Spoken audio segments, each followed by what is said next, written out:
সমস্ত নামাজের প্রতি যত্নশীল হও, সকল নামাজের প্রতি তোমরা যত্নবান হও, বিশেষ করে মধ্যবর্তী নামাজের ব্যাপারে। আর আল্লাহর সামনে ওয়াকুমু লিল্লাহি কানিতিন, আল্লাহর সামনে একান্ত আদব মহব্বত ভক্তি ইজ্জতের সাথে আদবের সাথে আল্লাহর সামনে দাঁড়াও। সুবহানাল্লাহ, আল্লাহু আকবার। এই আয়াতে কারিমার মধ্যে দুটো নির্দেশ রয়েছে। কয়টি? দুটি নির্দেশ রয়েছে। প্রথমে হাফিজু আলাস সালাওয়াতি ওয়াস সালাতিল উস্তা, এক নম্বরে সমস্ত নামাজের প্রতি যত্নবান যত্নশীল হওয়ার জন্য আদেশ করেছেন। সকল নামাজের প্রতি, 5 ওয়াক্ত নামাজের প্রতি নয়, শুধু যত নামাজ দু আছে সকল নামাজের প্রতি, নফল নামাজ বিশেষ করে এখানে তাগিদ হচ্ছে 5 ওয়াক্ত নামাজের, প্রত্যেক নামাজের প্রতি আপনাকে যত্নবান এবং যত্নশীল গুরুত্ব দিতে বলেছেন। সুবহানাল্লাহ। উস্তা, বিশেষ করে মধ্যবর্তী নামাজের, বিশেষ করে কোন নামাজের? মধ্যবর্তী নামাজের। উস্তা মানে আসরের নামাজ। সুবহানাল্লাহ। আসরের নামাজের প্রতি বেশি গুরুত্ব দিতে বলেছেন। ইতোপূর্বে আমি আপনাদের সম্মুখে বলেছি আমরা 2টি ওয়াক্ত বেশি অবহেলা করি। কয়টি ওয়াক্ত? বড় করে বলবেন, কয়টি ওয়াক্ত? 2টি ওয়াক্ত। হাদিসে পাকের মধ্যে এসেছে যে 2 ওয়াক্তের যত্ন নিলে আল্লাহকে দেখার একটা সুবর্ণ সুযোগ আল্লাহর পক্ষ থেকে আল্লাহ বান্দাদেরকে দান করবেন। সুবহানাল্লাহ। তার মধ্যে 1 ওয়াক্ত হচ্ছে ফজরের নামাজ, 1 ওয়াক্ত হচ্ছে ফজরের নামাজ, আর 2য় ওয়াক্ত হচ্ছে আসরের নামাজ। এই 2 নামাজ যে জামাত সহকারে যথা নিয়মে যথা সময়ে আদায় করেছে, আল্লাহ কাল কিয়ামতের ময়দানে সে সমস্ত বান্দাদেরকে আল্লাহকে দেখার সুযোগ দান করবেন। সুবহানাল্লাহ। তাহলে আল্লাহকে দেখার সুযোগ রয়েছে, বান্দা স্রষ্টাকে দেখার সুযোগ রয়েছে 2টি সালাতের মাধ্যমে। সেই জন্য নবী আকরাম সাল্লাল্লাহু তাআলা আলাইহি ওয়াসাল্লাম স্পষ্ট ভাষায় বলে দিয়েছেন, এই 2টি নামাজ নিয়ে আমার বান্দা বেশি অবহেলা করবে, একটা ফজরের নামাজ ঘুমের মধ্যে চলে যাবে। সেই জন্য তো হাই আলাস সালাহ, হাই আলাল ফালাহর পরে আস-সালাতু খায়রুম মিনান নাওম, ঘুম থেকে নামাজ উত্তম। আস-সালাতু খায়রুম মিনান নাওম, ঘুম থেকে নামাজ উত্তম। এটা বলে বলে মুয়াজ্জিন সাহেব ডাকার পরেও শুনেও আমরা শুনি না, বুঝেও বুঝি না, আমাদের মনে এই নামাজের প্রতি ভক্তি শ্রদ্ধা মহব্বতটা আসে না। কারণ মুরব্বীরা নামাজি না, ঘরের মুরব্বীরা নামাজি না, বড়জন নামাজি না, বড়জন নামাজের দাঁত ধরে না, মাতা পিতা নামাজের দাঁত ধরে না, বড় ভাই নামাজের দাঁত ধরে না। তো ছোটগুলি, ছোট জেনারেশন প্রজন্ম, আগামী সদস্যবৃন্দ, আগামী আল্লাহর বান্দা রাসূলের উম্মত, তারা কিভাবে দাঁত ধরবে?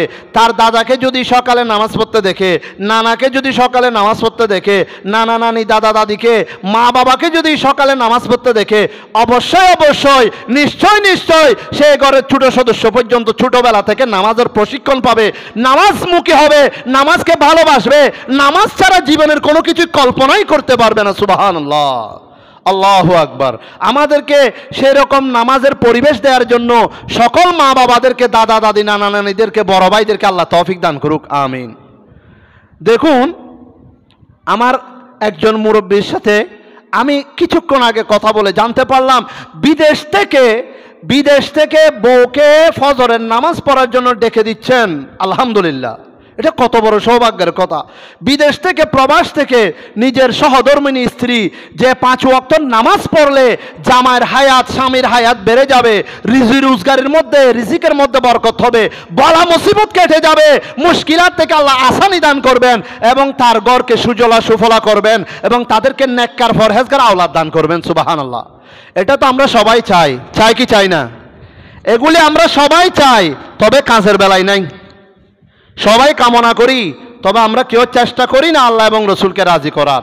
প্রিয় হাজরিন, প্রবাসের জমিনে, বিশেষ করে মিডল ইস্ট আরব কান্ট্রির মধ্যে নামাজের সময় ব্যবসা বাণিজ্য বন্ধ, নামাজের ওয়াক্তের সময় ব্যবসা বাণিজ্য বন্ধ থাকে। এটা আরবদের ঐতিহ্য, আরবিদের ঐতিহ্য। নামাজ পড়ুক বা নাই বা পড়ুক, ব্যবসা বাণিজ্য বন্ধ রাখতে হবে। এটা সূরা জুমা শরীফের মধ্যে রয়েছে, সূরা জুমার মধ্যে রয়েছে। আজান হয়েছে জুমার, সাথে সাথে ব্যবসা হারাম, এমনি ব্যবসা হালাল, ব্যবসা এমনি হালাল, আল্লাহর দরবারে, রসুল পাকের দরবারে সবচাইতে প্রিয় কর্ম হচ্ছে ব্যবসা। ব্যবসাকে আল্লাহ বেশি ভালোবেসেছেন, রসুল বেশি ভালোবেসেছেন।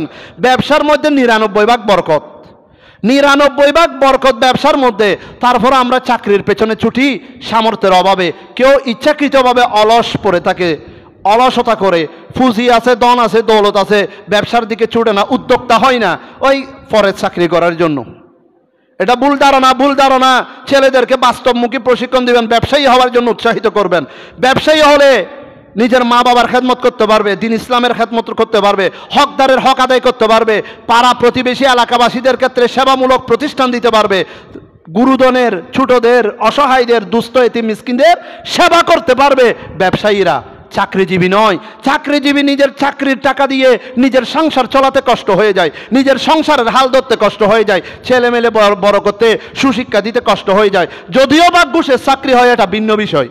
ঘুষের, হারামের, সুদের, এটা এরকম চাকরি দিয়ে গোড়া বাংলাদেশ অর্ধেক কিনে ফেলতে পারবে, বা বাংলাদেশের টাকা বাইরে পাচার করতে পারবে, করেছে ইতোপূর্বে আমরা দেখেছি। তো এগুলি ভিন্ন বিষয়, এগুলি শরীয়তের অংশ নয়, এগুলি কাফের মুনাফিকদের কাজ কারবার। সিটিং বাটফার ধোঁকাবাজের সাথে মুমিনদের সাথে কোনো সম্পর্ক নেই। অমাল হায়াতুদ দুনিয়া ইল্লা মাতাউল গুরুর। দুনিয়াটা হচ্ছে একটা ধোঁকা, প্রতারণার একটা বাজার, জেলখানা। দুনিয়াটা কোনো এরকম নয় আপনি এখানে শান্তিতে থাকবেন, বেশি পয়সাওয়ালা হয়ে যাবেন, রাতারাতি পয়সাওয়ালা হয়ে যাবেন, বেশি বড় ধনী হয়ে যাবেন। হ্যাঁ, হতে পারবেন, তবে আপনার জন্য জাহান্নাম অপেক্ষা করছে। কেন? এত টাকার মালিক কিভাবে হলেন? আপনার সাথে কেউ যাবে না। যাদের জন্য অসৎ উপায়ে টাকা কেউ করেছেন, যাদের জন্য কষ্ট করে এত টাকা রোজগার করেছেন, তারাও আপনার সাথে কবরে যাবে না। তারা কবরে দিয়ে 40 কদমের পরে তারা নিজ নিজ স্বাভাবিক জীবন যাপন করবে। সেই জন্য কবরের বন্ধু ইমান আমল, খবরের বন্ধু ইমান আমল। অনেকের আমলের ভরপুর, ইমান নাই। অনেকে ইমান মজবুত, আমল নাই। অনেক মুসলমান আছে ইমান কঠোর, ইমান মজবুত, ইমান শক্ত, কিন্তু আমল নাই। আবার অনেকে আমলের পাহাড়, অত আমলের শেষ নাই, এত আমল করেছে দুনিয়াতে, তবে ইমান নাই। দুনো দিকে আছে। সেই জন্য ইমানের সংজ্ঞা হচ্ছে মুখে এবং অন্তরে। মুখে যেভাবে আল্লাহ রসুলকে স্বীকৃতি দিবেন, ঠিক সেইভাবে অন্তর থেকেও মনে প্রাণে মুখে আল্লাহ রসুলকে মেনে নিতে হবে, স্বীকৃতি দিতে হবে। এটার নাম ইমানদার। এখন আমল আছে, ইমান নাই, ইমান আছে, আমল নাই। মুখে বলে আল্লাহ রসুলকে মানি, কর্মে নাই, কাজে নাই, মনে নাই। এগুলি হচ্ছে ধোঁকাবাজি। এই সমস্ত ইমান আমল থেকে আল্লাহ আমাদেরকে মাহফুজ রাখুক, আমিন।